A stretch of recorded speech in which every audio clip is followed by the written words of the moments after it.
안녕하세요. 톡톡 등산도 시즌3 진행을 맡은 이미향입니다. 정기훈 수호사님과 하민석 포정님 자리에 모셨습니다. 안녕하세요. 안녕하세요. 안녕하세요. 네, 지난 시간에는 상제님을 모신 성도들에 대해 알아보았는데요. 수석 성도였던 김형렬 성도를 비롯해서 동학을 신앙하셨던 분들이 많았죠. 네, 이번 시청자 질문도 이와 관련한 내용인데요. 상제님을 모셨던 분들 중에 동학 신도가 많았던 이유가 무엇인가요? 라는 질문입니다. 먼저 포도님께서 상제님을 모신 성도님들 중에 동학을 하셨던 분들이 누구인지 말씀해 주시겠어요? 네, 질문 수준이 높으네요. 동학하던 분들이 상제님을 모셨다는 거는 그건 마치 의열단장 김원봉 같이 독립투사로 뛰었던 분들이 신흥무관학교 출신이었다는 거랑 똑같습니다. 그러니까 그 동학을 따랐던 이들 중에서도 동학 학점으로 A+ 아주 제대로 시천주를 했던 분들이 또 상제님과 인연이 되는데, 아까 말씀하셨던 김영렬 성도님은 워낙 도문의 식주인이셨고 9년 천지공사를 수종한 수석 성도님인데, 동학혁명에 참전하던 중에 상제님이 말려가면서 이렇게 당신을 따르게끔 하셨고요. 그 다음에 우리 상제님의 대학교 도수를 맡은 아주 대부호의 넷째 아들로 태어났던, 그래서 동학 접주였던 셋째 형을 따라서 동학 신앙했던 분이 김경학 성도님이라고 있는데, 그 김경학 성도님은 훈장 노릇을 하다가 46살에 이제 상제님 따르기 시작했는데, 그분이 동학을 하실 때 석 달 동안 100일 동안 시천주 수련을 할 때 천상 가서 상제님을 뵀던 꿈을 꾼 적이 있어요. 그러니까 동학의 신앙 역사에서 상제님한테 친히 계시를 받은 인물은 도조 되시는 우리 최순 대신사랑 김경학 성도님밖에 없는 거예요. 그런 급의 어떤 신앙을 했던 분들이 상제님 따르게 되고, 또 상제님께서 대제구 만인지장이다, 후천 조화 성경을 건설하는 도운의 주춧돌이라고 해서 경석이라고 도를 내주셨던 차경석 성도님은 아버지 자체가 차치고 동학군 5,000명을 거느리고 갑오 동학혁명에 참여했던 동학에 거두셨고, 차경석 성도님도 일진의 전북 총대를 맡았던 그런 아주 패기 넘치는 젊은이도 상제님을 따랐었고요. 그리고 차경석 성도님이 이끌었던 보천교가 일제시대 때 독립운동의 메카였던 것도 있고, 또 차경석 성도님을 통해서 또 친구였던 박공우 성도님, 박공우 성도님 개벽대장을 맡으셨는데, 이분도 오매불망 상제님 신앙을 하면서, 시천주 신앙을 하면서, 동학 신도들은 매번 그냥 이렇게 대신사 응감 이렇게 기도를 했던 식구가 있는데, 자기는 다르게 하나님 배여지다. 그러니까 기도가 남달랐던 거죠. 그러니까 동학은 인간으로 오신 하나님을 뵙는 게 핵심이라는 걸 깨닫고 그렇게 달리 기도했던 게 응답이 돼서 상제님을 따르게 됐던 거고, 또 우리 오선익이 진주도수의 주인공, 아주 크게 헌신했던 문공신 성도님도 대부호의 집안에 성장해서 둘째 형 따라서 동학혁명에 딱 참전했는데, 황토현 전투에서 오세동 아주 어린애가 영험하게 이렇게 진두지휘 하는 걸 보고, 야, 이거 돛 닦는 게 뭔가 있구나 해서 뛰어들어서 아주 처음 초장부터 전부를 다 바쳤던 분들이 상제님을 따르게 됐던 거라고 말씀드릴 수 있겠습니다. 그렇게 동학혁명에 그렇게 참여했을 정도면 동학에 대한 신심이 대단하셨던 걸로 보여지는데요. 그럼에도 불구하고 동학에 계속 몸을 담지 않고 상제님을 모시게 된 이유가 무엇인가요? 상제님께서 이제 동학을 신앙하던 대표적인 인물들인 차경석, 박공우, 이 성도를 만나셔서 이제 그런 부분에 대해서 분명하게 말씀해 주십니다. 뭐라고 말씀하시냐면, 이제 만날 사람 만났으니 통정신이 나오니라. 이제 만날 사람을 만났다는 거죠. 네, 동학 주문에 시천주 조화정이라 하였으니 나의 일을 이름이라. 동학의 주제는 시천주 조화정, 거기에 다 들어가 있죠.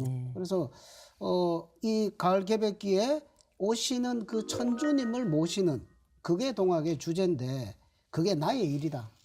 내가 바로 그 주인공이다. 이거를 이제 분명하게 말씀해 주시는 거죠. 그리고 나를 믿는 자는 무궁한 행복을 얻어 선경의 낙을 누리리니 이것이 참동학이니라. 너희들이 지금까지 동학을 신봉을 했는데, 이제 그 동학의 꿈을 이루어줄 진정한 동학, 그것이 나의 참동학으로 열린다. 이 번지수를 이제 가르쳐 주신 거죠. 그리고 또 동학 신도들은 최수원 대신사가 이제 일찍 순도를 하시니까 우리 선생님이 다시 갱생하실 것이다. 이런 믿음이 있었는데 상제님께서는 죽은 자가 다시 돌아오지는 못한다. 이는 대선생이 다시 날이라는 말이니 내가 곧 대선생이로다. 동학의 꿈을 이루는 그 대선생이 나다. 이 어떤 동학을 가장 열심히 신봉했던 시천주 수련을 가장 열심히 했던 이런 인물들에게 상제님께서 그 꿈을 이루어 주시는 바로 시천주의 천주님으로서 내가 왔다는 것을 이것을 이제 정확하게 말씀해 주셨고 동학 시천주 공부를 제대로 한 동학 신도들만이 상제님을 천주님으로 제대로 알아보고 상제님을 따르게 되었던 것입니다. 네.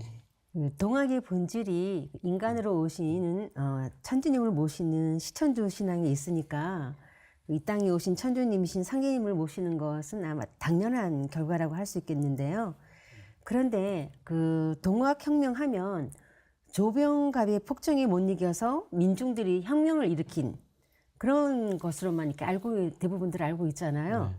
근데 동학의 본질을 알아야 동학혁명이 일어난 본래의 원인도 알 수 있겠다는 그런 생각이 듭니다. 네, 맞습니다. 그래서 동학이라고 하는 건 앞서 말씀하신 대로 시천주 조화정이 본질인데 그래서 인류 역사상 처음으로 인간으로 오시는 천주님을 모신다는 거, 시천주 신앙을 하는 성약의 아버지 시대가 열릴 것을 선언했다. 이제까지는 성자들의 시대였다면 성부의 가르침을 이제 직접 선포하신 건데 동학은 이 땅에 이제 상극의 선천 세상을 종결하고 이제 상생의 후천 새 세상을 전환하는 개벽 시대가 상제님의 강세로 도래한다라고 이렇게 알렸던 거고요.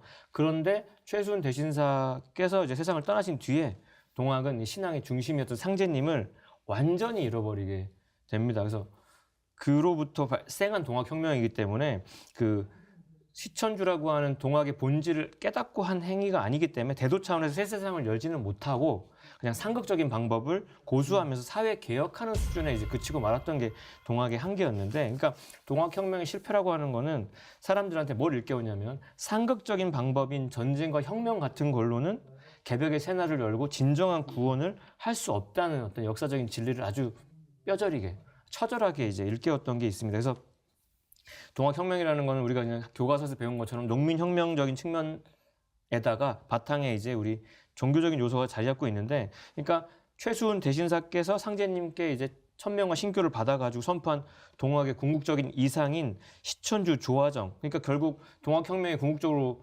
달성해야 되는 것도 상제님의 강세와 상제님의 무국대도가 온전히 출현하고 나서야 이제 동학혁명의 그 꿈도 이루어지는 건데, 그러니까 전에도 말씀드린 적 있지만 그 메뉴판에 시천주 조화정이 있는데 이거는 아직 출시되지 않은 메뉴예요. 근간이다. 아직 진짜 그 5성급 호텔 셰프님이 오셔서 만들어 주시는 건데 아직은 그냥 광고만 한 거고 그거를 개봉 박두였는데 그걸 미리 성급하게 이제 동학혁명에서는 그거를 이제 홍보를 한 역할은 있다고 보여집니다. 네. 아주 쉬운 표현이세요. 네, 동학혁명이 비록 실패로 끝났지만 우리 역사에 끼친 영향은 너무도 큰데요. 이참에 동학혁명에 대해 알아보는 것도 좋을 것 같습니다. 동학혁명이 일어난 19세기 말은 제국주의 세력으로 인해 전 세계가 요동치던 때였죠. 예, 19세기 이때 인류사는 뭐 전 인류 역사를 통해서 가장 약육강식의 원리가 지배했던 때다, 이렇게 이야기할 수가 있겠습니다. 그래서 이른바 이제 제국의 시대죠. 제국주의 시대. 그래서 부국강병을 통해서 모든 국가가 이제 제국을 꿈꾸던 그런 시대. 그래서 뭐 전 지구촌이 그냥 그런 그 격동의 시대였죠. 그래서 먹는 자와 먹히는 자 이렇게 나누어 가지고 제국은 자기 나라 이익을 강화하기 위해서 어떤 폭력을 비롯한 어떤 수단도 가리지 않고 이렇게 썼고, 약소국들은 자기 그 목숨을 부지하기 위해서 뭐 정말 안간힘을 쓰기에 급급한 그런 시대였습니다. 근데 이런 19세기에 서양의 제국주의 세력이 이제 동양으로 이제 쫙 몰려 들어왔죠. 그래서 이게 동양과 서양이 본격적으로 충돌하는 이런 시기가 19세기였죠. 뭐 도전해 보면 상제님께서 이제 동양이 서양으로 떠넘어가는데 공부하는 자들이 이 일을 바로 잡으려는 자가 없으니 어찌 한심치 않으리요. 그런 말씀도 하시고 동양이 서양으로 떠넘어간다. 목구녕까지 다 넘어갔다. 이런 말씀을 하시면서 그 당시 19세기가 인류 문명사에서 얼마나 이런 그 약육강식의 시대였는지를 상제님께서도 표현을 해주고 계십니다. 그래서 목구멍까지 까딱까딱 하는 사람들을 제가 응급실에서 만나는데, 그래서 기관 사건하고 막 심폐소생술을 하는데 그런 상황이었다는 건데, 그러니까 그 시대가 격동의 시대였고 그 시대를 사는 사람들은 전부 다 격동과 동격인 삶이었습니다. 그래서 그 동북방에 위치한 이 조선 왕조의 운명은 그야말로 바람 앞에 등불이었다고 볼 수 있고요. 서양 제국주의 열강들은 그 근대화된 무기로 이제 군함 등을 앞세워서 무력 시위를 엄청 했고, 더불어서 음양짝으로 기독교를 이제 제국주의 천병 노릇을 하면서 그게 또 사람들의 마음을 혼란시켰던 게 있고요. 그러니까 그렇게 밀려오는데 조선은 아직 준비된 상태가 아니고 해서 받아들이기는커녕 오히려 이제 척화의 논리로 아예 천병의 싹을 이렇게 싹 제거하려고 했던 몸부림이 있었고, 그러나 그 서양 제국주의 세력이라는 것이 대적하기에 너무 버거운 상태, 체급이 아예 안 맞았던 거고, 그래서 조선 땅은 크나큰 위기에 직면을 했는데, 그런 내부적인 우리 조선의 풍경은 무능한 조정, 벼슬아치들의 횡포로 힘들었고, 번갈아서 찾아오는 홍수와 가뭄들이 있었고, 호열자라고 하는 콜레라, 질병까지 엄습해서 그야말로 파탄지경이었다고 보여지고요. 그러니까 백성들의 삶이 피폐해질 대로 피폐해지고 뭐 진짜 숨조차 쉴 수 없었다, 이런 묘사가 있고요. 심신이 갈갈이 찢긴 어떤 백성들의 그 마음속에 원한이 아주 사무쳐 있었던 시기, 그때 백성들이 막힌 숨통을 띄워주는 것이 이제 곳곳에서 일어났던 이제 난들이었고, 그래서 동방 조선 땅에서는 이 근대의 아침이라는 것이 밀란으로 이제 시작이 됩니다. 당시 그런 한치 앞도 알 수 없는 그런 극심한 혼란 속에서 백성들은 불안에 떨 수밖에 없었겠어요. 그렇죠. 이런 그 정말 암울한 시대 상황이었는데, 그때 이제 한 줄기 등불과 같이 이게 불을 밝힌 것이 바로 이게 동학이죠. 그러니까 최소원 대신사께서 이렇게 전주님께 기도를 해서 동학을 창도를 해가지고 이제 시천주 다시 개벽, 이런 메시지를 중생들한테 던져주죠. 이제 우리가 천주님을 모실 수 있는 새로운 시대가 이제 곧 열린다. 그리고 이제 다시 개벽을 해서 새로운 이상적인 세상으로 우리가 나아갈 수 있다. 그거를 이렇게 너무너무 강력하게 이렇게 던져주는 그 메시지에 조선의 민중들은 열광적인 그런 반응을, 호응을 했던 거죠. 그랬는데 뭐 불과 뭐 한 4년 만에 조선 조정에서 최재우 대신사를 체포를 하다가 대구 관덕정 장대에서 차명을 했죠. 뭐 그 관련된 이야기도 많지만 뭐 생략을 하고요. 그때 최소원 선생의 나이가 41살이셨거든요. 뭐 그래서 근데 조선 조정에서는 그 죄목을 뭐 혹세문민과 좌도난정이라 이렇게 죄목을 이렇게 정했는데, 실제로는 서교와 같은 것으로 세상을 어지럽혔다, 이렇게 성정은 일기에 적혀져 있습니다. 그러니까 서교, 그러니까 카톨릭이죠. 네. 천주교. 그러니까 여기서는 시천주. 그러니까 이거는 이놈들도 천주쟁이다. 이렇게 해서 이제 사형을 당하시게 됐다는 거죠. 어처구니 없이. 그래서 교조께서 이렇게 차명을 당하시고, 그러면서 이제 동학은 뭡니까 그새가 이렇게 줄어들고 그렇게 했을 것 같지만 그게 아니라, 그다음 최혜월 최시영 선생을 통해서 동경대전 용담유사 이런 것들이 쫙 퍼져나가면서 오히려 동학은 더 크게 조선 사회에서 이렇게 교세를 확장해 나가게 됩니다. 그래서 한 30여 년 흐르면서 쭉 지나오면서 거기서 이제 1894년 최소원 대신사께서 돌아가시고 30년 후에 와서 이 30년 동안 조선 민중들이 쌓이고 쌓인 그 원한들이 그 희망의 메시지와 덧붙여 가지고 거기에서 이제 1894년에 동학혁명으로 이렇게 터져 나오게 되었던 것이죠. 최소원 대신사가 전했던 그 시천주조와 다시 개백이라는 그 희망 소식을 듣고 동학혁명이 일어난 건데요. 그 중심에 녹두장군 정봉준이 있죠. 예, 맞습니다. 그래서 그 동방 한민족의 근대사의 출발점, 그리고 개벽의 새 시대를 알린 것이 이제 동학혁명이라고 우리가 역사적 의의를 찾고 있는데, 그런 어떤 근대의 희망을 품고 일어난 거사였기 때문에 이 땅의 민중들은 머리에 이제 5만 년 수은 이렇게 띠를 두르고 시천주주를 하나님을 노래하면서 죽창을 들고 이제 거침없이 싸웠어요. 그래서 그 새로운 수천 5만 년의 이제 운을 받으면서 천주를 모시는 혁명에 참여를 했던 것인데 그분들은 그 60만 명이 참혹하게 근데 결국 죽게 되는데요.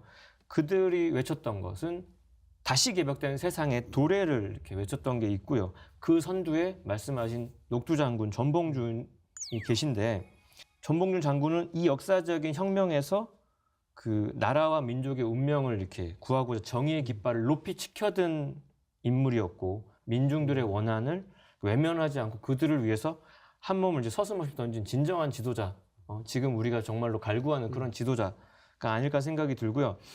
백성들을 도탄에서 건져서 새 세상의 앞길을 열고자 했던 그래서 만고의 명장이었다라고. 몸은 왜소해서 녹두 장군이라는 별칭이 있지만 진정 작은 거인이었고 그래서 그 최순 대신사가 노래했던 그리고 전봉준 장군님이 현실 역사 속에서 이렇게 그 앞길을 열었던 그 동학혁명이라는 것은 결국 그 어떤 시기와 원한, 문명사적으로 그런 전쟁에 찌든 어떤 상극 세상이 아니라 상생의 새 세상을 여는 진짜 큰 창업의 어떤 일이었는데 그 시대가 이제 이롭지 못해서 이제 좌절되고 말았습니다만은 이 전봉준 장군에 대해서 이 전명숙 장군에 대해서 이제 상제님께서도 이렇게 칭해 주신 게 있는데 전명숙은 내 세상에 앞길을 열었느니라 하셨고요.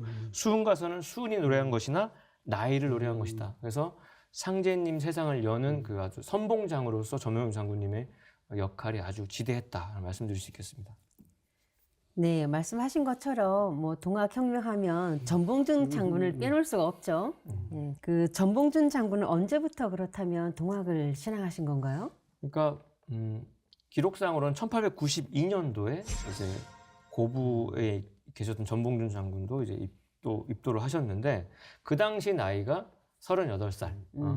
그래서 그 어떤 제세의 뜻을 품고 이제 때를 기다리던 그 전봉준이 마침내 동학에 이제 들어오게 된 건데 그래서 그 전봉준을 취조했던 공초라는 기록, 전봉준 공초에 보면은 이렇게 기록이 있는데 일본 취조관의 질문에 전봉준은 뭐라고 답했냐면 평상시에 이제 보국 안민에 대한 생각을 꽉 찬 상태로 있었다가 1892년도에 김치도로부터 이제 동학 문건을 건네받고 이제 감동을 했다는 거예요. 감동한 문구가 뭐냐면 경천수신과 정심이라는 내용에 감동을 했다. 근데 그 취조관이 물어요. 아니 뭐 정심이라는 거는 동학당에 하는 게 아니고 뭐 세상 모든 가르침에 다 그게 있는데 유독 뭐 네가 거기 동학당에 왜 입당을 했냐 했더니 단지 마음을 바로한다는 뜻이라면 내가 동학에 끌릴 게 없는데 동학의 소위 경천수심이라는 거는 정심 외에 협동일치를 포함하고 있기 때문에 결당하는 것의 중요성. 그래서 마음을 바로한 자들의 일치는 간혹한 관리들을 없애고 보국 안민의 업을 이룰 수 있기 때문이라고 그 취조관한테 아주 그 포부를 얘기합니다. 그래서 이게 전봉준 장군님은 이렇게 종교적인 어떤 이유는 둘째고 일단 결당의 유용성을 뜻을 품고 탐관 논리를 축출하고 보국 안민의 대업을 실현하기 위해서 이 협동일치를 할 수 있는 동학의 어떤 그 가르침과 규모에 이제 매료가 됐던 것 같다는 생각이 있고요. 그래서 그 도전에도 보면 혁명에 대해서 혁명은 깊은 한을 안고 일어난 역사의 대지진이다 했는데 그 대지진의 그 어떤 서두에 이제 전봉준 장군님이 그런 뜻으로 동학혁명을 통해서 천하의 대란을 이제 동하게 하는 역할을 하시게 되었습니다. 그와 관련된 일화가 있는데요. 그 천도교 창건사에 보면은 이런 일화가 있습니다. 전봉준 장군이 가보년에 이제 혁명을 일으키기 3년 전에 서울에 올라가서 대원군, 흥선대원군의 문화에 출입을 하였습니다. 그래서 근데 그 대원군의 문화에 오는 사람들이 대부분 저도 한 자리 주십시오. 뭐 제가 뭐 한 자리 맡으면 잘 할 수 있습니다. 이런 그 목적으로 오는 거죠.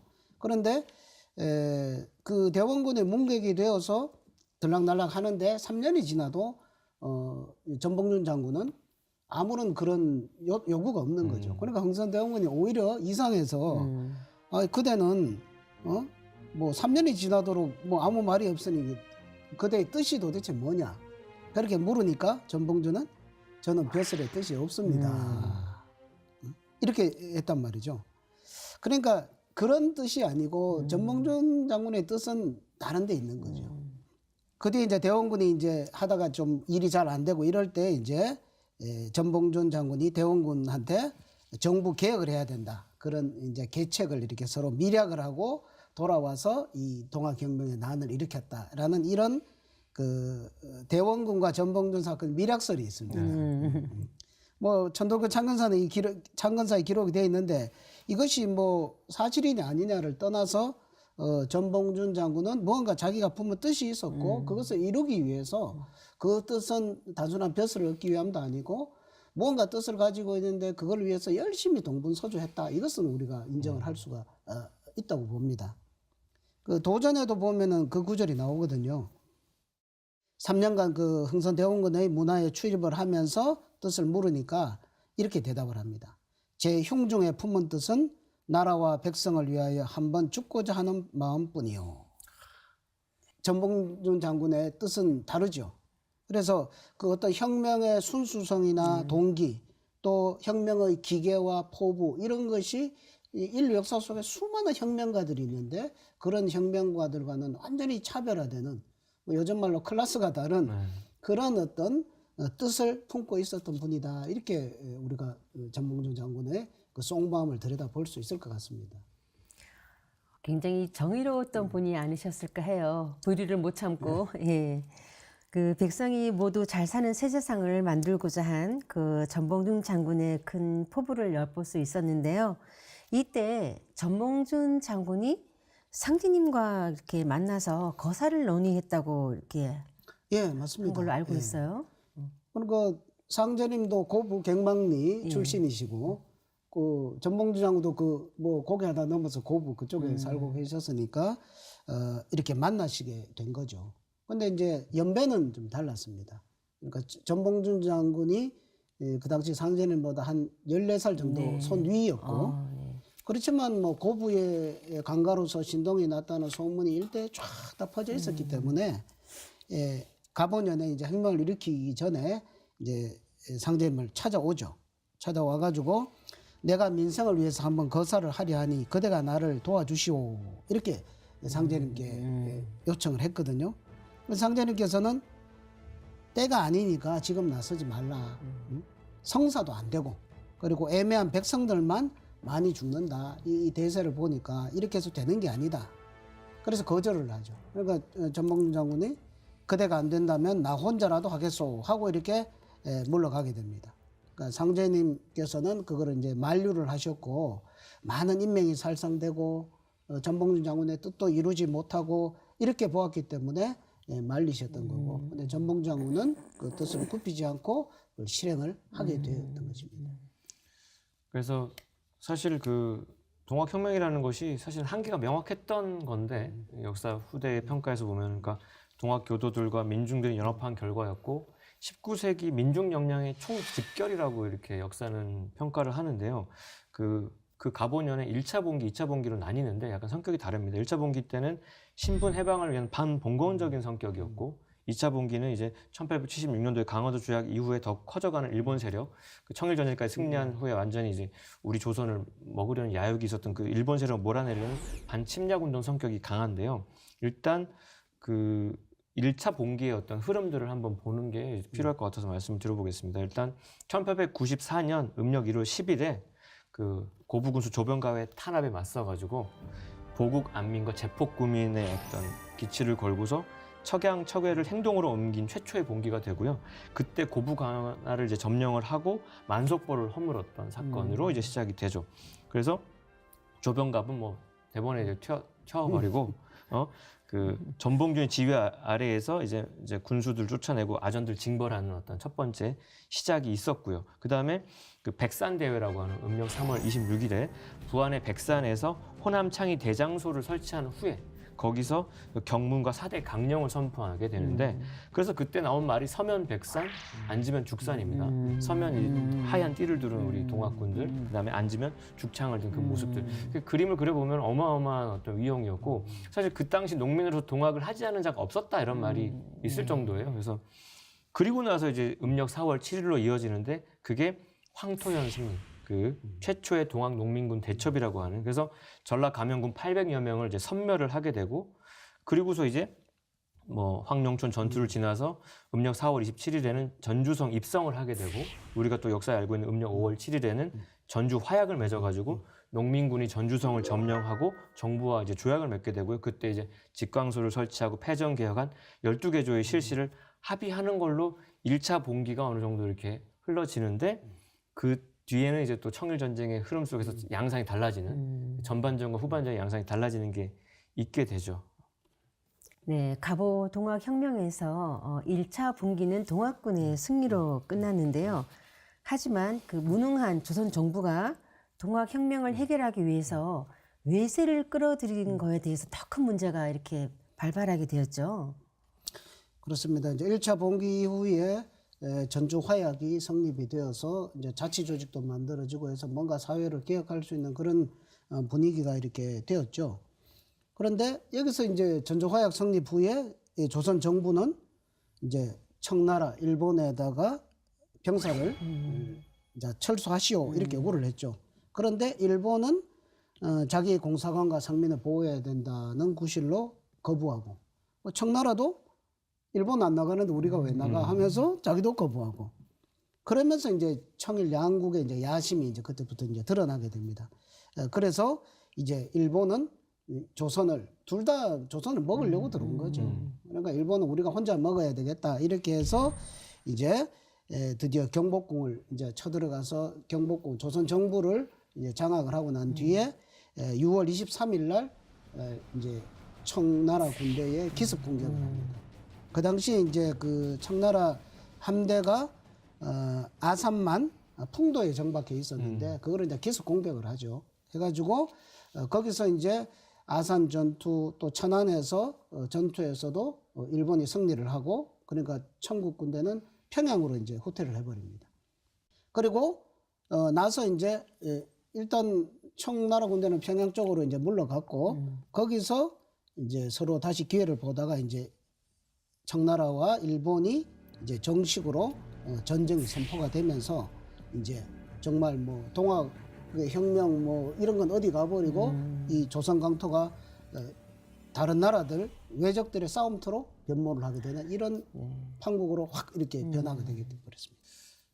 그래서 참 듣다 보면 너무 좀 슬픈데 그래서 그 8월 중순 뜨거운 여름인데 일본군은 이제 평양성 전투에 승리를 한 다음에 그 무력을 그대로 동학 농민군 탄압으로 돌리죠. 그래서 8월 24일에는 친일 세력인 계약파까지 그 동학 농민군에 대한 적극적 진압책을 결정한 상태예요. 그러니까 우리 민족의 진압을 타국을 써서 이제 하기로 이제 아주 정책으로 내걸었었고, 그 조선 정부는 9월 16일에 일본군한테 정식 파병을 요청해버려요.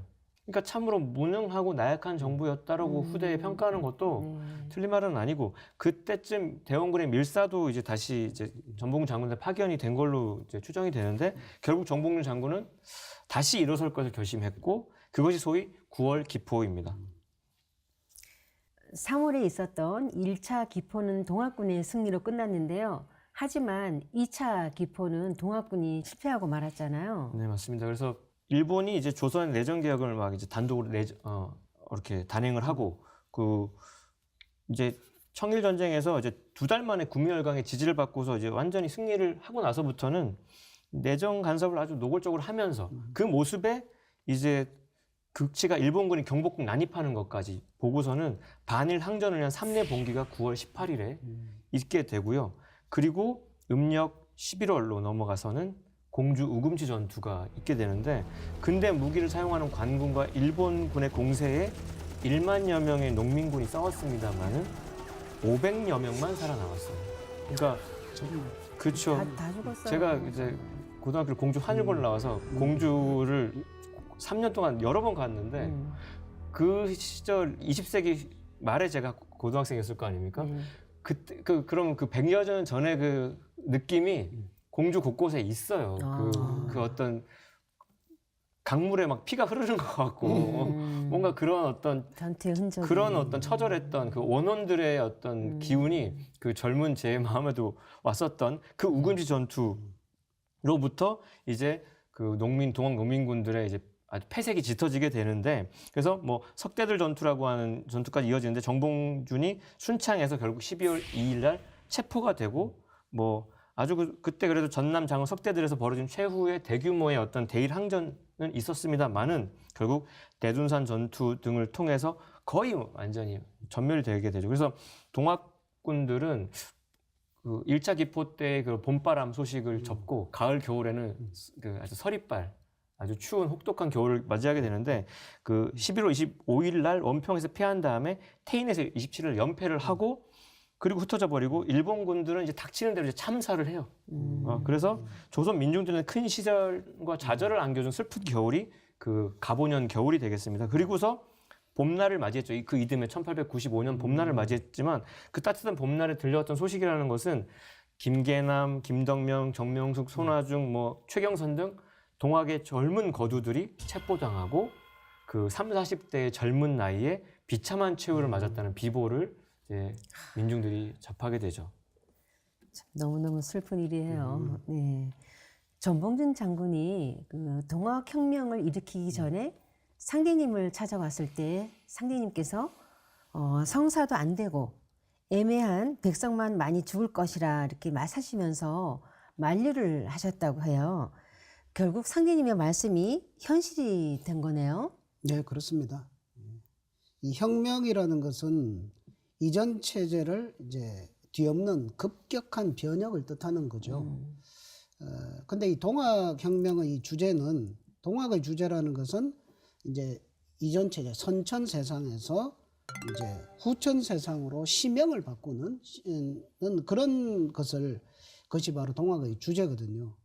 그래서 동학의 사명은 이런 뭐 선천 봄 여름의 생장 과정을 마치고 그다음에 성숙과 통일로 들어서는 이 가을 대개벽을 맞아서 여기서 인간과 신명을 이렇게 추려내는 그런 서신사명 또를 일을 하는 그런 천도혁명을 이야기하는 그냥 보통 일반적인 사회개혁 혁명이 아니라 이거는 천도혁명이거든요.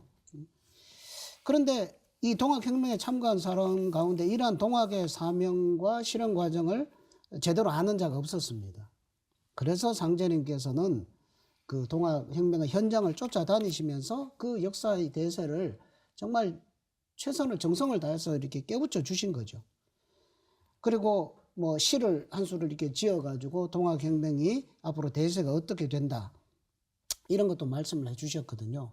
그래서 뭐 월흑안비고 선우야둔도 욕장경기축 대설만궁도다 이런 게 사원절구 시를 이렇게 읊어 주시면서 앞으로 대설만궁도 겨울이 되면 이 혁명이 이제 실패로 끝날 것이다. 이것까지도 말씀을 해주시고 그 동학 접주 박윤거라는 사람을 찾아가서 이렇게 무고한 백성들만 많이 죽으니까 끌어들이지 말라라고 설득도 하시고 또 동학혁명에 정말 열렬분자로서 참여를 했던 우리 수석 성도인 김영렬 성도 또 친구인 안필성 성도 이런 분들을 쫓아다니면서 그 동학혁명 전투 현장에서 위급할 때마다 상제님께서 나타나셔서 이렇게 구출을 해주시고 이런 이야기들이 이제 많이 전해오죠.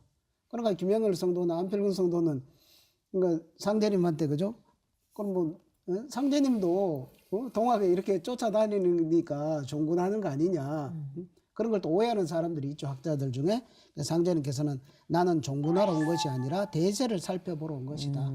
대세를 이미 다 진단을 하시고 이것은 이런 방식으로는 뜻은 가상하지만 이런 방식으로는 성공할 수 없다. 많은 너무나도 참담한 희생을 겪는다는 것을 경계도 해주시고 이런 걸 하기 위해서 동학혁명의 현장에 상제님께서 함께 하셨다.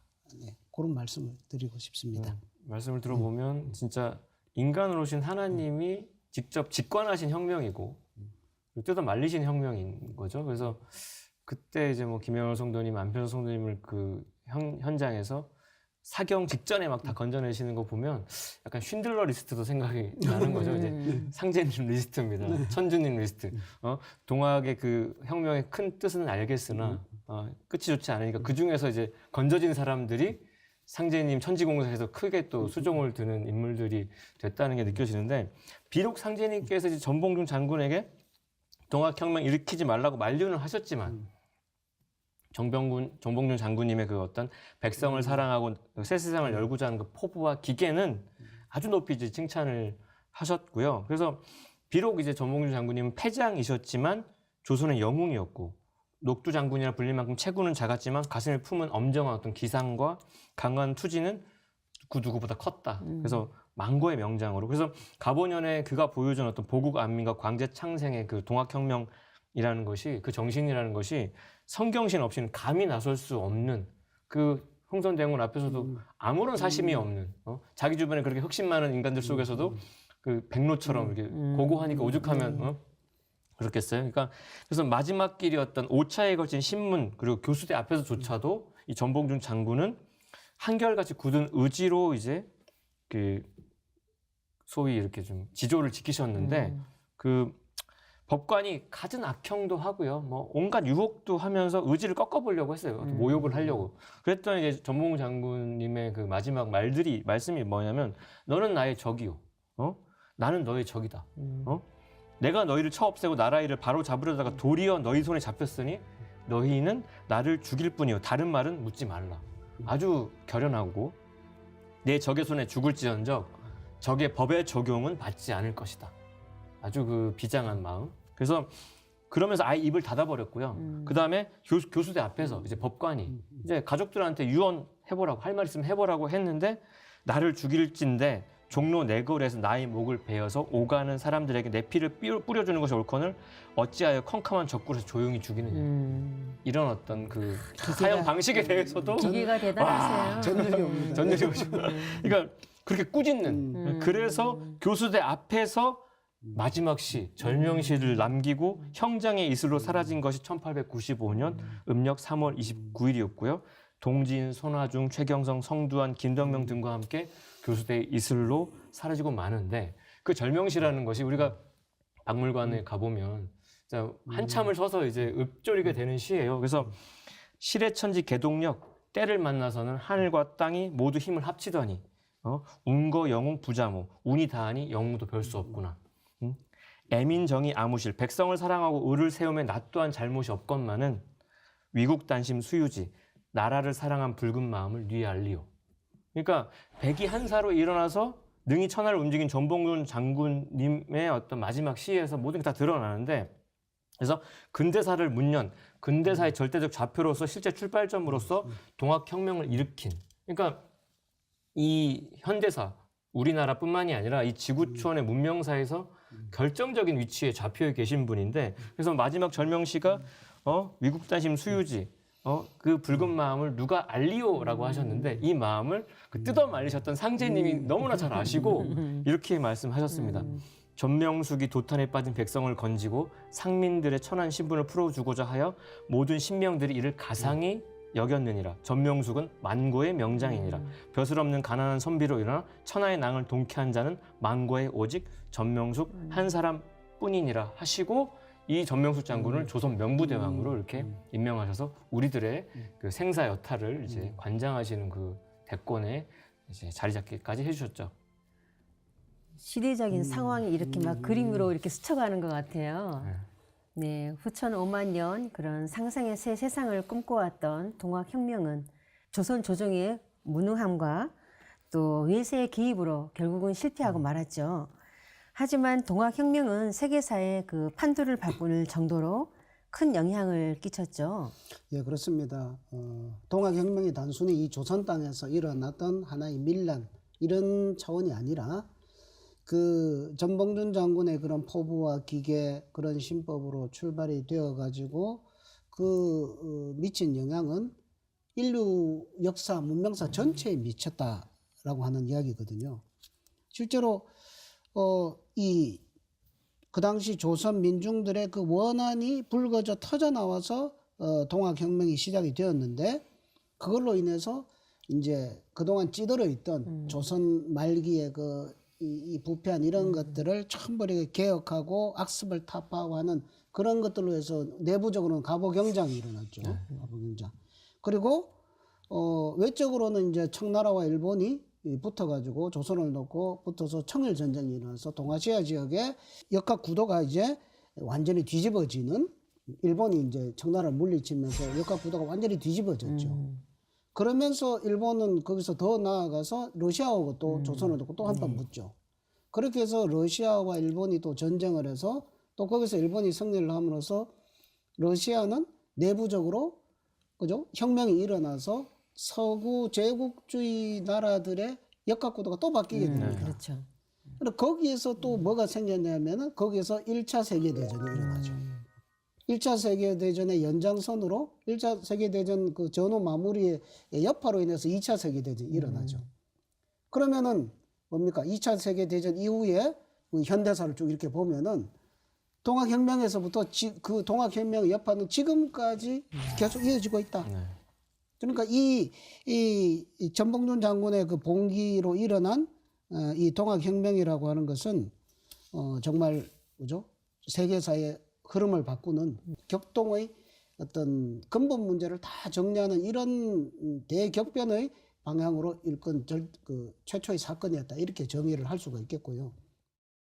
그런 대세를 상대님께서 쭉 보시면서 이제 서양 세력이 뭐 아시아, 그 다음에 뭐 아프리카, 뭐 태평양의 섬들까지 다 이렇게 점령을 하는 이런 그 이제 약소 민족의 존립이 위태로워지는 이런 상황들을 보시면서 이제 상제님께서 참동학의 주제 주인공으로서 이 동학의 꿈을 실제로 이루는 그런 일을 하시기 위해서 의연히 세계 창생을 광구하리라라는 큰 뜻을 품으시는 계기로 만들어 준 것도 이제 동학혁명으로부터 시작이 되었다.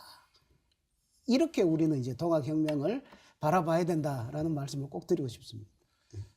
그래서 이제 동학혁명의 정신은 다시 한번 정리하자면 선천삼국 세상을 이제 개벽하고 후촌 5만 년에 새 세상을 연다는 것이었다는 것을 잊지 말아야 되는 것이고, 그 노비 해방과 패전 개혁 등을 요구하는 동학 신도들의 농민 운동을 시작됐지만 외세 침략에 맞서서 보국 안민을 주창했고, 허나 결국 혁명은 참담한 실패로 돌아가고 말았고요.